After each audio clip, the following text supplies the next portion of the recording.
If your business can't run without you, you don't own a business, you own a job. Scary thought. I'm breaking down in this video the 5-step framework that I use with successful contractors to help them grow, scale, and get their time back. You see this very often with construction companies. They want to scale, they want to grow. You're probably in this boat. If you're watching this video, you want to expand and be successful in your construction business. The problem is often the focus is too much on the other parts of the business without getting the reach right first. So this is the rapid 5-step process. We're starting with R, which is reach. And you need to have pent-up demand in your marketing, in your clientele, because I just see way too much, and you know this, with construction businesses, there's these big ups and downs in the amount of projects you have, in the amount of leads that come flowing in. So if you're always trying to meet demand, you're going to have a very inconsistent business and get into a lot of trouble. I've been there. I've had my business go sideways and gone through those dips that I hate those times, because it seems like the world's going to end. You're pulling out your hair and you are just frustrated and overwhelmed. So you need reach because you want to make sure that you have more demand than you can facilitate. That may sound like it's going to, make problems for you, but in reality, that's when you can get choosy about the clients that you take on. That's when you can start to raise your prices, because you've got lots of leads, you've got lots of projects. You don't need to take everything that comes along. You don't need to just keep the guys busy. So things you want to focus on for getting a lot of reach right up front before you start to scale and grow is your marketing channels. Social media is big, and I'm not big on that you have to be posting on social media every single day and you need these big, millions of followers or any of that stuff. But just get your bases covered, get your profile set up, get some links on there, get your logo or a nice picture of like a project you did, so that anybody searching for you on social media, or if they see your post on social media, they go to your profile. There should be a nice picture of yourself, a cover photo with your logo or your company. They should know what you do, and there should be a link to your website for them to go get more information, so that you're not just letting these leads drop off. And then from there, just schedule like a weekly post. You don't need to be posting every day. I mean, if you can, great. But social media is just a bunch of noise at the end of the day. And yes, there's ways to do it effectively, but ultimately it is more like a branding type thing. And your direct response from social media for a construction company is not typically going to happen that much. People will know about you, but ultimately, like, the people that are going to see your posts on social media are people that probably are your friends or family, or people that already really know you well. So yes, be present there, but don't go overboard. Email marketing is low-hanging fruit. If you don't have email marketing set up, go get it set up after this video. It's so important. Reach out to us, drop a comment below. We've got software that will help you with email marketing. And it is, again, very easy, especially with ChatGPT. I've got other videos on how to do this with ChatGPT. Create emails with your voice, with your branding, with your ideal client in mind, with your content. You put it in there, it does its work. Yes, you got to move things around and copy paste a bunch, but it's easier than ever today. And email marketing keeps your leads nurtured very strong, because, like I said, you need this reach off the bat to have a certain amount of leads in order to get everything else in place. Because if you're building like a house of cards, it's very easy for it to fall over. You need like marketing, having that marketing and that reach and that lead generation is, those systems in place is what's going to help kind of create the fuel to the fire to grow and scale your business. From there, you want to be visible on all the search engines. So Google My Business Profile, go get that set up. And, there's a bunch of other ones, Bing, Yelp, and all these other directories online. Go get all those set up. Very easy. After all of that kind of stuff is taken care of, you may look into, online ads or get a marketing agency. A little caveat to marketing agencies is just make sure you know what you're getting and make sure that you're paying for results. And that's very clear from the outset that, there's going to be an investment period for marketing to kick in. But at the end of the day, if you are 3 months or 6 months in and, it's your return on investment is nowhere to be seen and you're not getting leads, you need to have that tough conversation. The last point I'm going to be talking about for reach is your referral network. This is a slower process, but it's also the strongest type of leads that you can possibly get. Growing your referral network. So you should always be outwardly looking to connect with other people in your industry, The best are typically ones who have the same clients as you and are not in a competing business. So this could be architects, designers, real estate agents, moving companies, maybe exterior cleaning companies, whatever trade comes before you in the process or whatever professional comes before you in a process.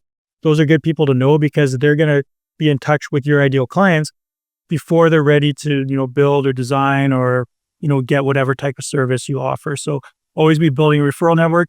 Those are ones that are directly related. Your referral network can also be influential people. So if you know, like really established business owners, people that just have a lot of contacts, are very, publicly well known. Of course, those are great connections as well. And it's not enough to just make a connection and be like, yeah, if I see someone, I'll refer you. And, you do the same, right?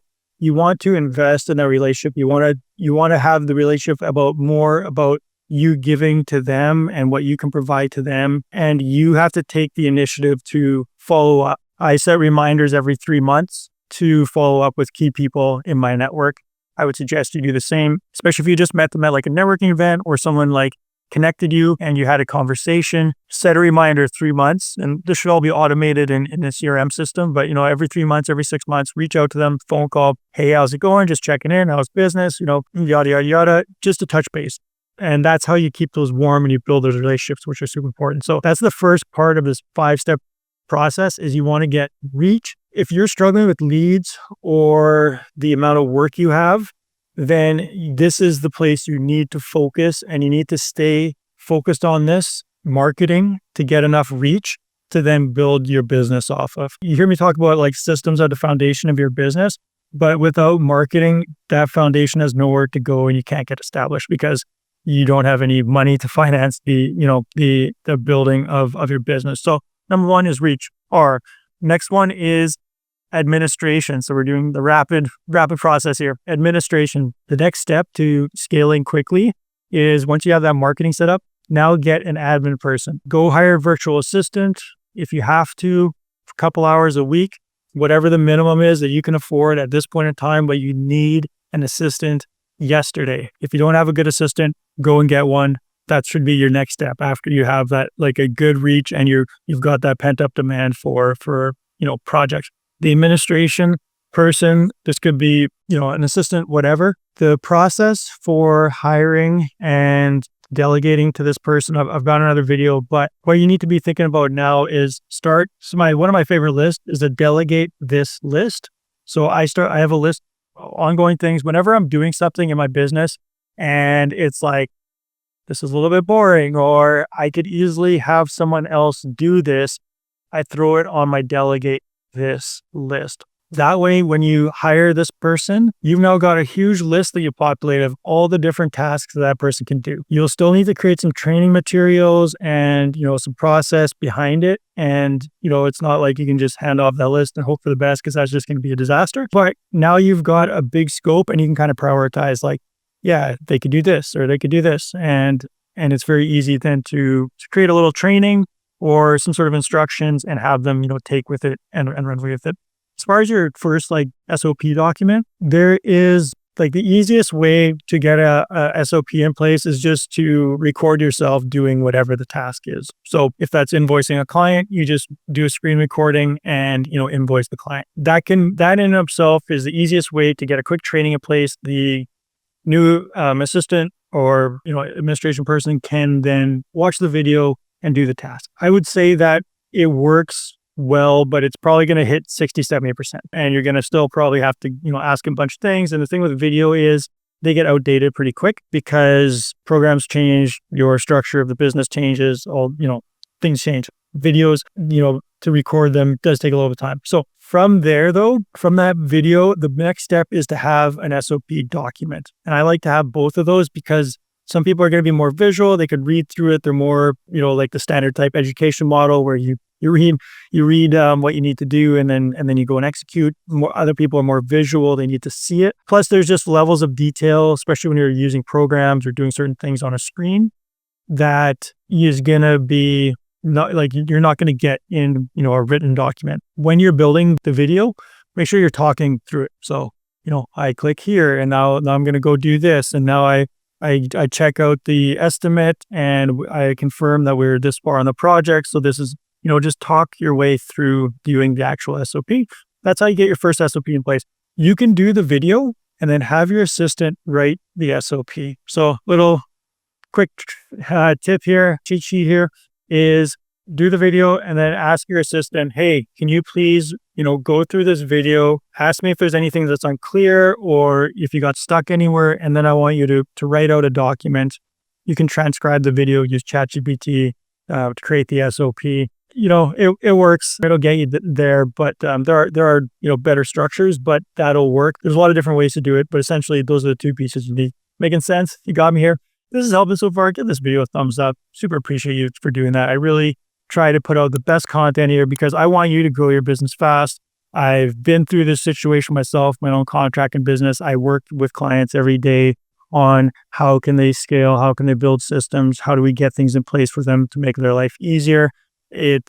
I know the pains of being overwhelmed, of having 1,000,001 things come at you. So I'm really want to create very streamlined, specific advice to help you build your amazing business. So as far as the administration, 2 things that they should always be doing for you is your email. So have them manage your email. I'm sure you get a lot of spam emails. You probably get a lot of emails from clients. So organize emails and make sure that, they're probably handling, maybe depends on what kind of emails you're getting, but like 30% at least are probably like garbage or don't really need to do anything. There's probably about 10 to 20, 30% that is like for your information. You don't really need a response. It's just like someone sending you information. Then you got like 30 to 40% that you as a business owner are going to have to respond to or provide some insight to. But you can train your admin more and more as they use your inbox to formulate response.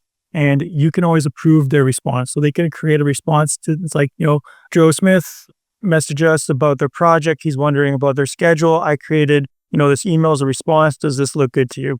You can be like, yeah, that looks great. Send it off, right? So that it only takes a couple seconds of your time to review it. Or it's like, no, make sure you add, this additional information or whatever, right? So have them managing your email inbox will save you a ton of time. And then your scheduling. If you have specific, you should have calendar links to help people book appointments with you, which will help a lot. But your admin should be looking at your schedule. You should have open conversations about, your work schedule, working hours, where to fit things in, try to bulk a number of stuff at one time. And then as well, reception for answering phones and things like that. So that admin person, if they can save you 5, 10, 20 hours a week, you're again going to be in a much better place to scale rapidly. And that brings me on to my next thing. So we got RI and now we got P, which is paid. You need to get paid. You got your marketing, you got your admin person. Now you got to make sure that you are efficient in your business, because if you're not getting paid properly, when you start to scale, you're going to add overhead and you're going to have less control and management and on, frontline insight as you grow and expand, that you're going to have a certain level of margin and amount of money in order to facilitate that growth. Making sense? So paid, what do I mean by that? You need to make sure you're getting paid on estimating. So I'm not saying you can't do free estimates. What I'm saying is your estimating has to be at a level that that when the project is complete, you are making your margins. That means it's accurate. It's priced to current prices, not using, historical prices from 6 months ago or a year ago, that you've got good templates and review process so that nothing is missed, everything is organized, and that your margins are accurate. So if you've got 20% margins or 40% margins or whatever they may be, you put your markup on there, and there's a difference between, markup and margin. But assuming that that, you then know your overhead, your contingencies, how far projects can swing out, one way to the other. You've got job costing in place so that which type of projects are your most profitable, which services are your most profitable. If a project went sideways and you lost money on it, how much money and where you lost money. So being able to know that you're going to get paid properly when you produce an estimate is like the most important thing, because that's like upstream, right? That's where you've got that marketing built up. Your estimating is where you make your money. It's not like yes, you get paid during the project and when it's complete,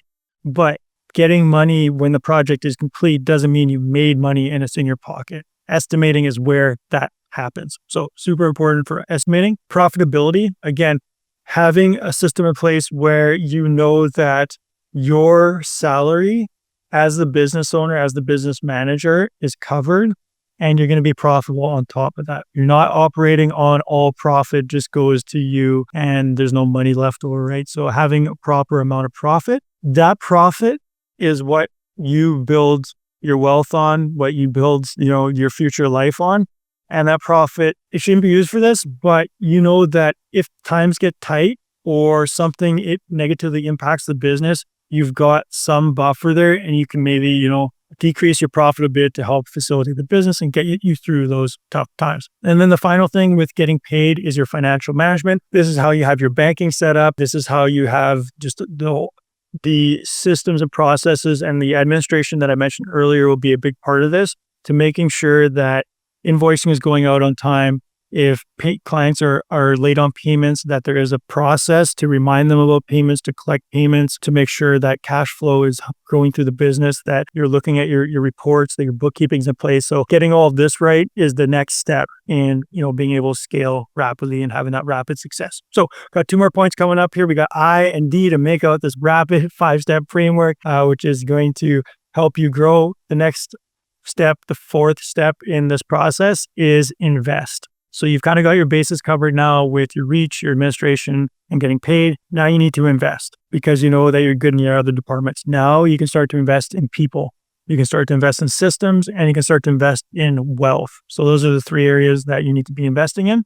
The first one, people. Now that you've got your bases covered, you can now bring in more people. So your marketing is in a good place. You're going to get more projects. You're going to start to expand, and you need to have systems for bringing in good people, and you got to invest in the people that you already have with good training, with helping them kind of get to that next level. Or if they're not able to do that, bringing in people that can be, a foreman or a project manager or operations manager, sales manager, whoever that, next group of people will be to help you build out your business. Coupled with that is systems. So systems and people, that's what a business is built on. And the systems investment, it could be new technology, but typically at this point, you probably already have some good software in place. You may have to optimize your tech stack to some degree, but the systems that I'm talking about is investing in creating really solid processes for every stage of your business. Because you've already got your administration person, they can then help you with this. And, if you want additional help and you want to know actually how to do this, or someone who's already done this, it can just give you the systems and you can run with them. Reach out to us. That's what we do. We help systematize businesses. The different systems you want to get in place is for people, you need to know who your ideal employees are. You need to have a hiring process to make sure you're asking the right questions. You're doing your due diligence. Then a good onboarding process for your employees, as well as a good onboarding process for clients. Then training for your employees to make sure they're training, having milestones, having retention programs so that you're not doing all this work with hiring and training someone and then they leave in 6 months or a year or even 2 years. You want those long-term employees to help grow and build your business with. Same thing with the client experience, like I mentioned, your project management. So just heavy on systems and building systems. Go check out some of my other videos. I've got videos on every specific system that you need to systematize for your business. And the last thing that you're going to start investing in at this stage is your wealth. This is what is going to enable you to have some peace of mind. It's what's going to enable you to know that there is a life outside of your business. And it's just going to give you some confidence to know that even if things don't pan out or the economy goes down or whatever may happen, you've got this, nest egg or whatever, this golden egg of investments that are generally growing your wealth and providing income, and you can retire off of when the time comes. Hopefully this is making sense. The investments that I mentioned is you're pulling wealth, profit outside of your company, and you're investing. Could be in stocks, real estate, whatever. I'm not going to give you specific investing advice on this video, but there's a lot of different safe places to put your money that it'll grow over time. And you want to be thinking long-term, 10, 20, 30 years out. All right, moving on to number 5. We are going rapidly here.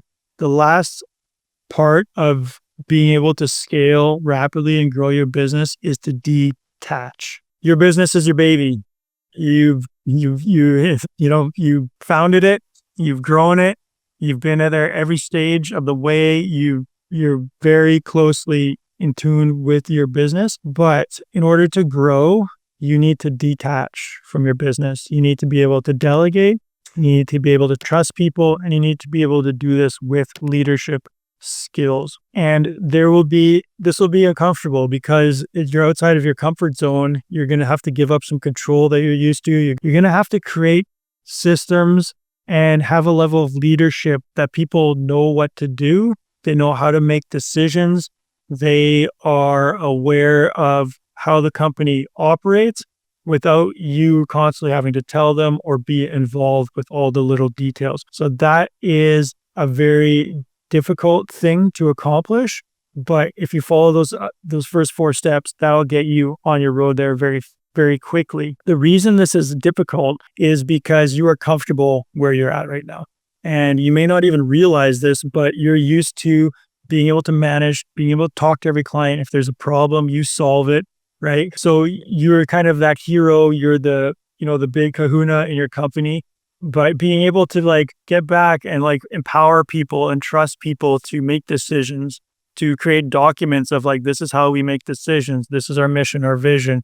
This is where we're going as a company. Being able to express yourself very candidly about like, hey, I need you to handle this. This is what I think about this situation, but I need your feedback. I hired you to be smarter than me, to be able to make these decisions and to grow into this role. So I'd like you to be able to take this. When people make mistakes, how do you do that? When do you decide if someone's not going to be a good fit for the company long term? I was talking to a good friend of mine the other day. He's got a general contracting company. He's had to let go some very long-term key employees in his business because they were not aligned with the business visually, like with the vision of the business as he was planning long term. It can be uncomfortable for your employees for you to detach because they're used to always calling you or getting your advice or, being a little bit lazy because it's like, oh, I've got a problem. I'll call the boss or I'll call whoever, right? And that part of the business is kind of the last kind of step to getting rapid scaling and be able to detach, being able to get out of the day to day and just have that ability to be the business owner, work on the business instead of in the business, which is what I mentioned in the beginning, is do you own a job or do you own a business? And this is how you own a business. So making sense, you are doing good, you're on your way. Go check out these other videos we got here to help build out the systems and complete this process. I'll see you on the next one.